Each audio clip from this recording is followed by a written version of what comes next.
વહાલા અને પ્રિય વિદ્યાર્થી મિત્રો, ST Patel commerce institute YouTube ચેનલમાં આપ સૌનું હાર્દિક સ્વાગત છે. આજના વિડિયો લેક્ચર અંદર મિત્રો આપણે આપણા સ્ટડી મટીરીયલ્સનો ક્વેશ્ચન નંબર 10 સોલ્વ કરાવીશું. જે ક્વેશ્ચન પણ ટેક્સ્ટબુકનો જ છે અને અગાઉના લેક્ચરમાં મેં તમને વાત કરી હતી તે પ્રમાણે આપણા સ્ટડી મટીરીયલ્સનો ક્વેશ્ચન નંબર 8, 9 અને 10th અને ટેક્સ્ટબુકની વાત કરીએ તો ટેક્સ્ટબુકનું ઉદાહરણ નંબર 17, 18 અને 19 આ ત્રણ ઉદાહરણો આપણને મૂડીના હવાલા શીખવા માટેના આપેલા છે. મતલબ કે આ ત્રણ પ્રશ્નો 8 માર્કના પ્રશ્નો માટેના નથી. આ ત્રણ પ્રશ્ન ફક્ત મૂડીના હવાલા શીખવા માટેના છે. તો આપણે દાખલા ઉપર જરાક ઉડતી નજર કરી લઈએ, પછી દાખલા માટેના ખાના પાડી દઈએ અને પછી દાખલો ગણી નાખીએ. A, B અને C 5:3:1 ના પ્રમાણમાં નફો નુકસાન વહેંચતા ભાગીદારો છે. તારીખ 1/4/17 ના રોજ A નિવૃત્ત થાય છે. મતલબ પહેલા નંબરનો ભાગીદાર આ A નિવૃત્ત થાય છે. પુનઃમૂલ્યાંકન ખાતાની ખોટ, અનામતો અને પાઘડી અંગે જરૂરી હવાલા નાખ્યા બાદ ત્રણેય ભાગીદારોની મૂડી અનુક્રમે ₹60,000, ₹50,000 અને ₹70,000 હતી. મતલબ વર્કિંગ નોટની ભાષામાં વાત કરીએ તો હવાલા બાદની ખરેખર મૂડી.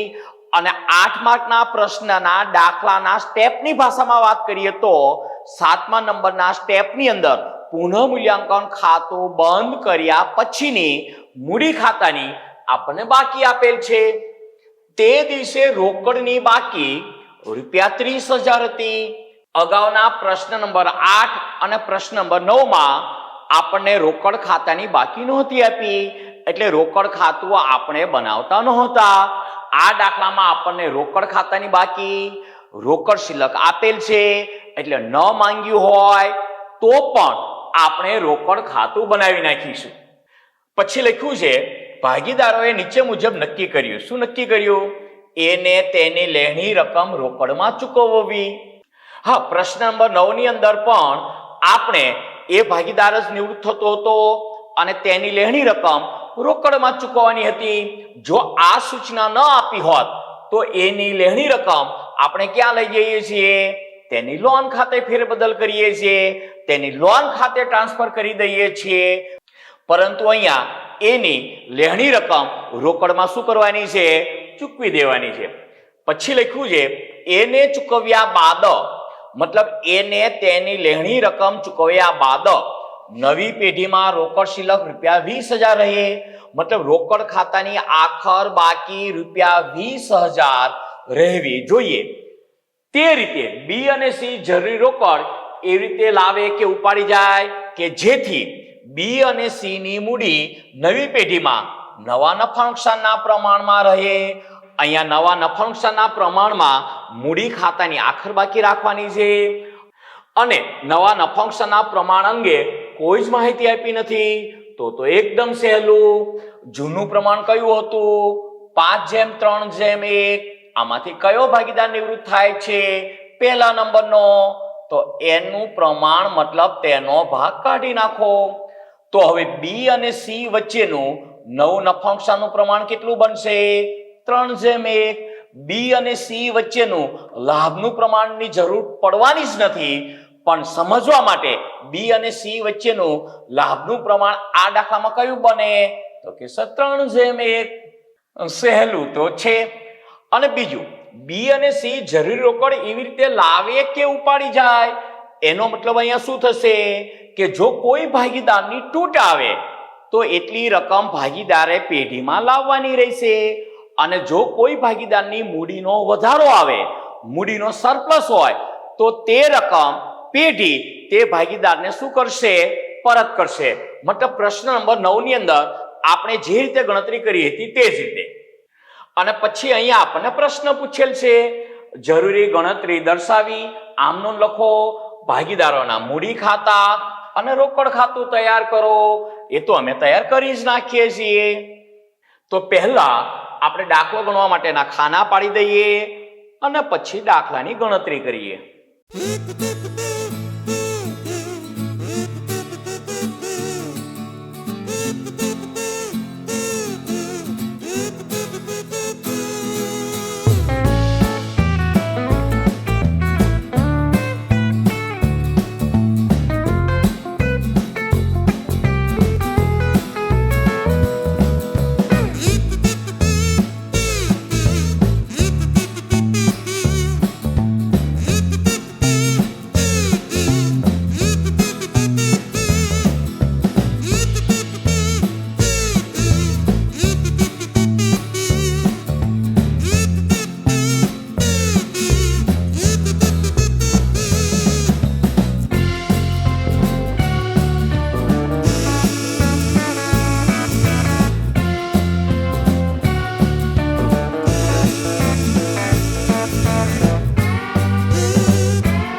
અહીંયા આપણું ખાનાનું કામ કમ્પ્લીટ થાય છે.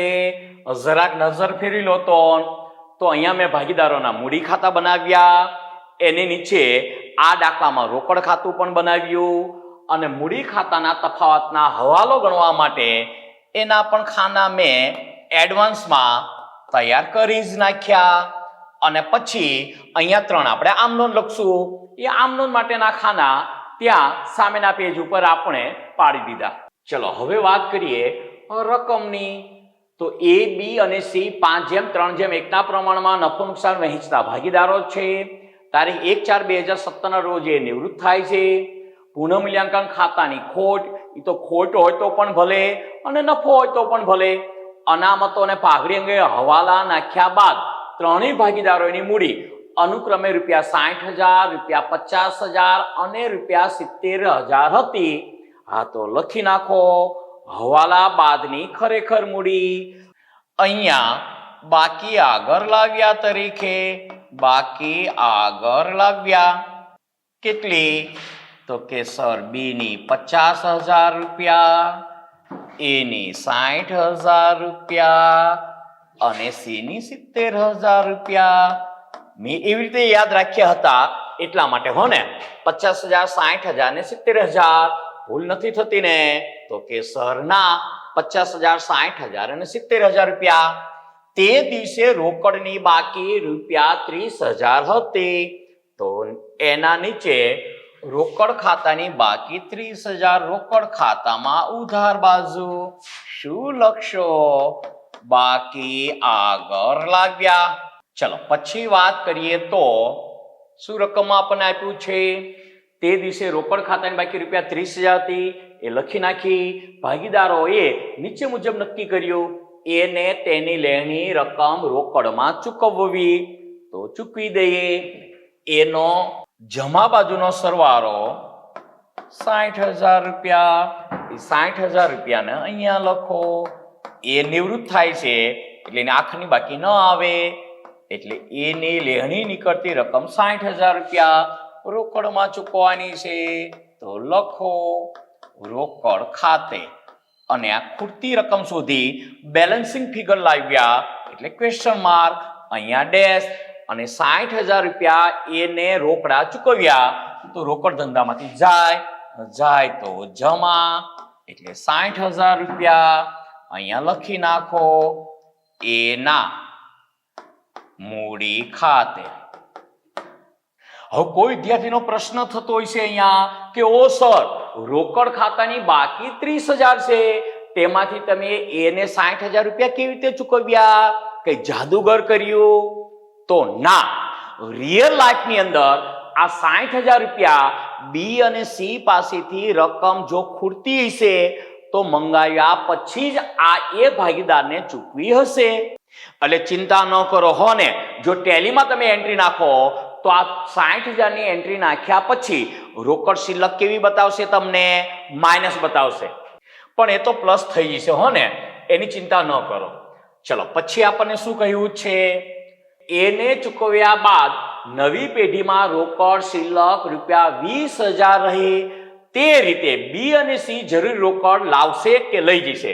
મતલબ આખરની રોકડ શિલ્લક કેટલી રહેવી જોઈએ? તો કે સર ₹20,000.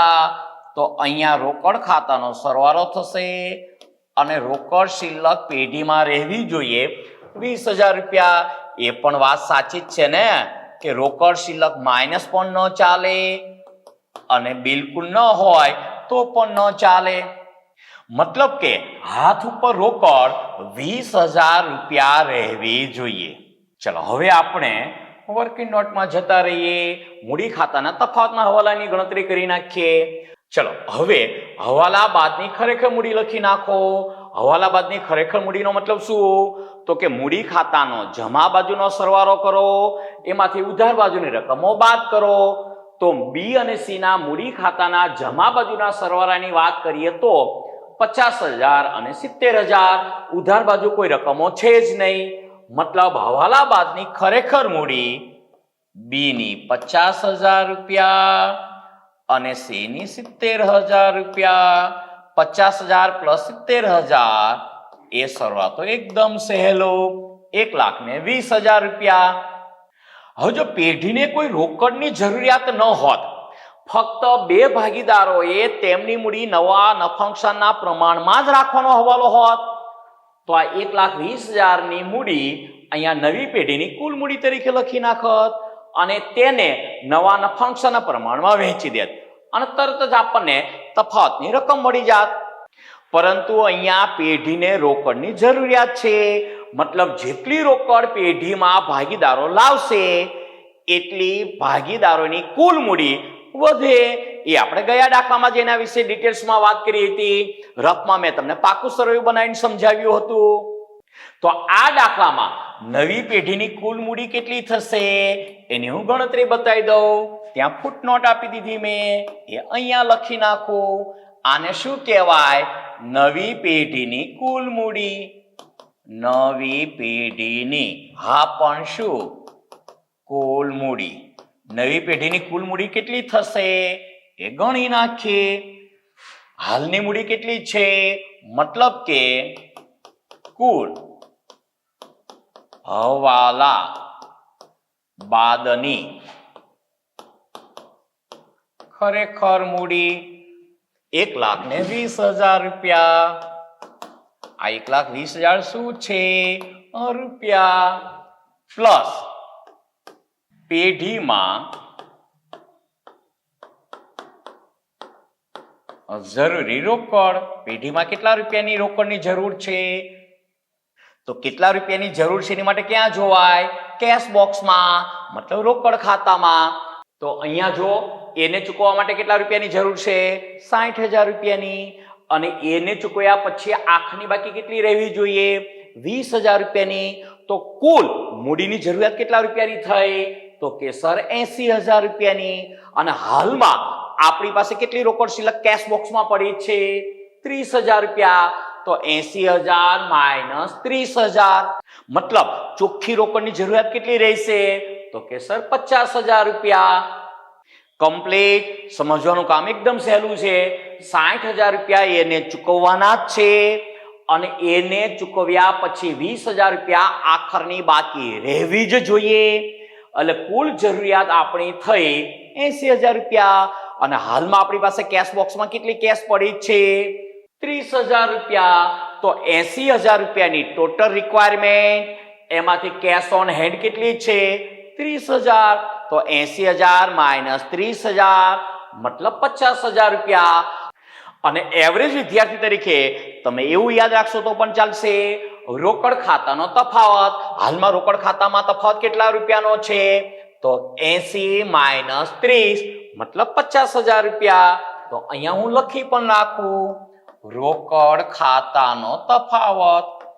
રોકડ ખાતાનો હા પણ શું તફાવત કેટલા રૂપિયા તો કે સર 50,000 રૂપિયા તો નવી પેઢીની કુલ મૂડી કેટલી બનશે તો કે સર 1,20,000 પ્લસ 50,000 મતલબ 1,70,000 રૂપિયા એટલે નવી પેઢીની કુલ મૂડી 1,70,000 રૂપિયા અને ભાગીદારો કયા પ્રમાણમાં રાખવા માંગે છે નવા નફા નુકસાનના પ્રમાણમાં અહીંયા આપણને સ્પષ્ટ કહ્યું છે નવા નફા નુકસાન પ્રમાણમાં રાખવાની છે અને નવું નફા નુકસાનનું પ્રમાણ બી અને સી વચ્ચેનું કેટલું 3:1 તો 1,70,000 ને 3:1 માં વહેંચી દો તો 1,70,000 ભાગ્યા જેમનો સરવાળો 4 ગુણ્યા 3 ઇઝ ઇક્વલ ટુ તો બી ની મૂડી બનશે 1,27,500 અને 1 ઇઝ ઇક્વલ ટુ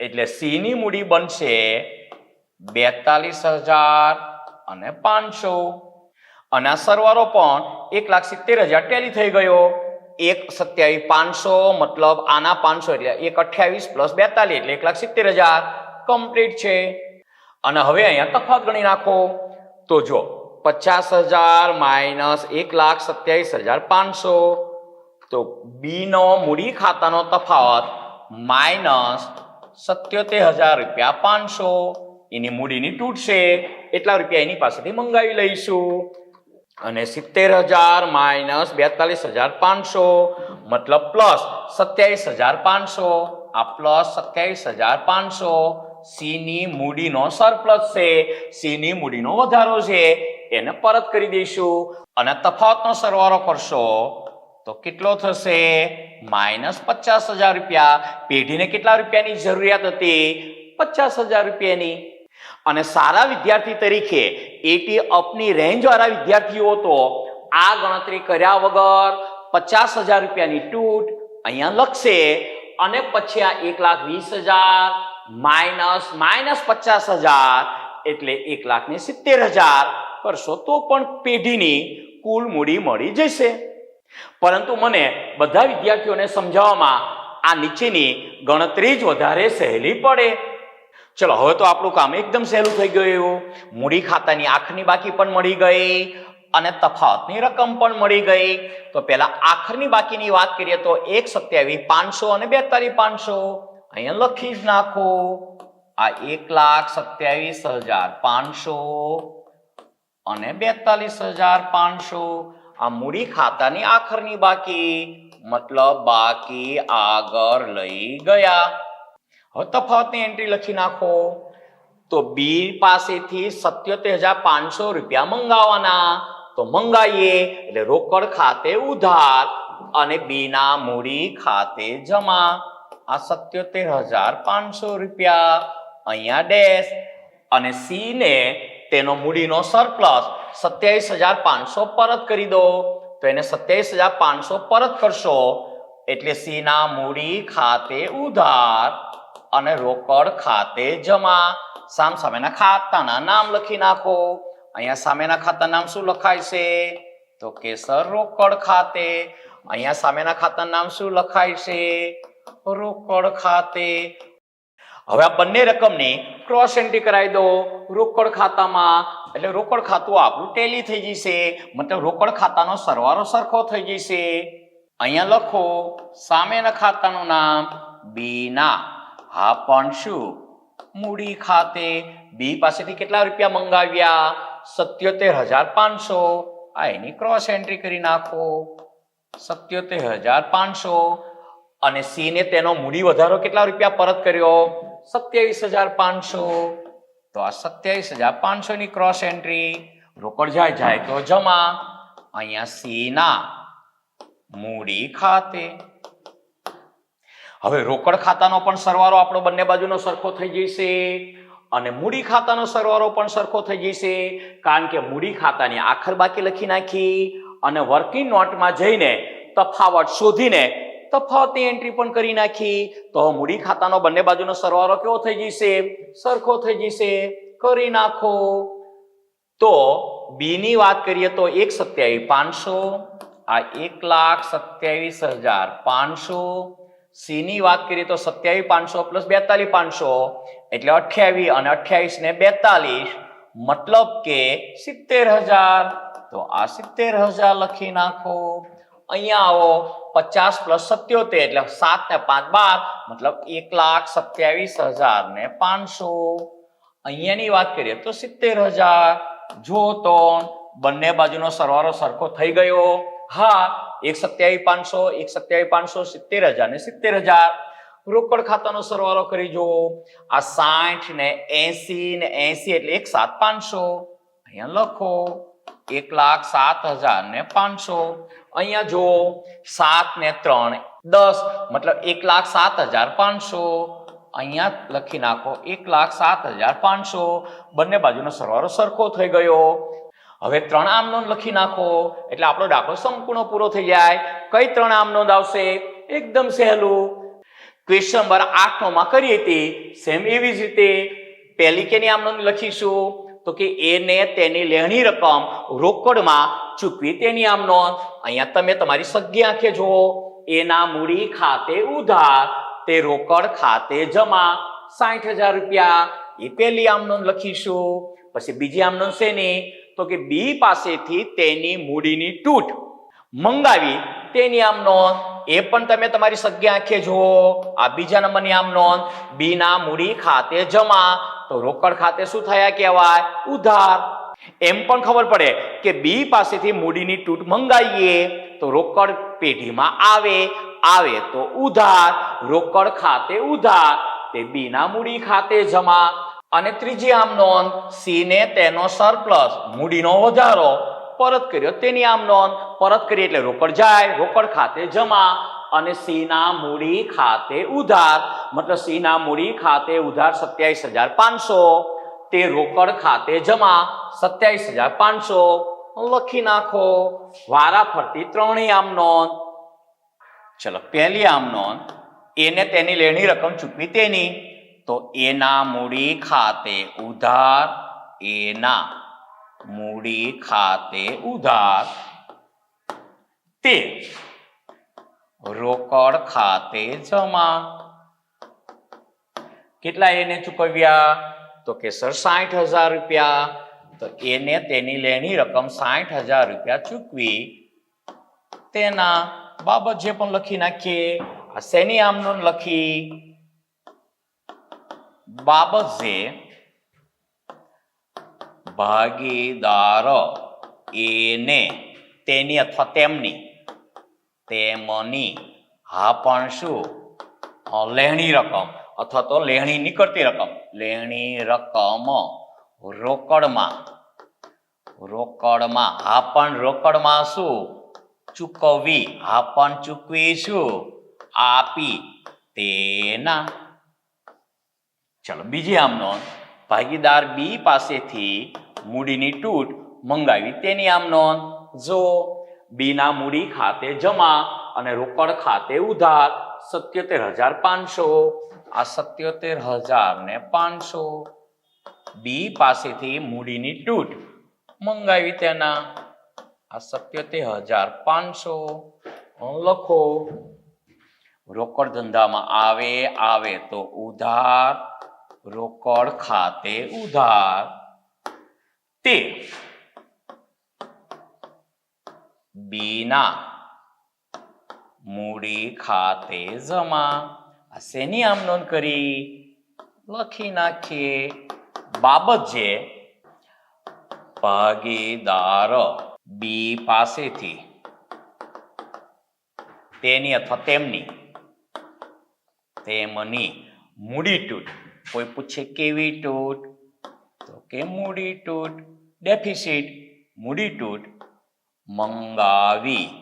હા પણ શું? તેના. બીજું શું હોય? અને ત્રીજી અને છેલ્લી આમ નોંધ. ભાગીદાર સી ને તેનો સરપ્લસ મૂડીનો વધારો પરત કર્યો તેની આમ નોંધ. સી ના મૂડી ખાતે ઉધાર ને રોકડ ખાતે જમા 27,500. આ 27,500. આ 27,500 અહીંયા પણ લખી નાખો. 27,500 આમનું લખી નાખો. સી ના મૂડી ખાતે ઉધાર સીના મૂડી ખાતે ઉધાર તે રોકડ ખાતે જમા બાબત છે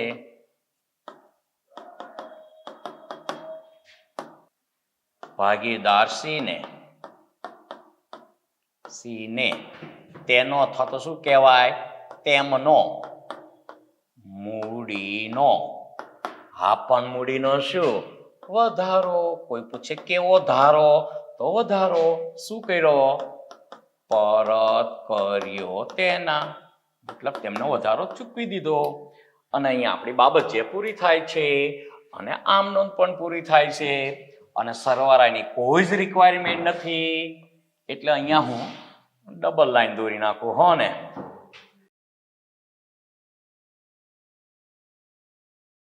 તો અહીંયા આ ક્વેશ્ચન આપણો પૂરો થાય છે અને આની પીડીએફ ફાઇલ હું નીચે ડિસ્ક્રિપ્શનમાં આપું છું તો મળીએ છીએ મિત્રો નેક્સ્ટ લેક્ચરમાં હાલ બધા વિદ્યાર્થી મિત્રોને મારા જય શ્રી કૃષ્ણ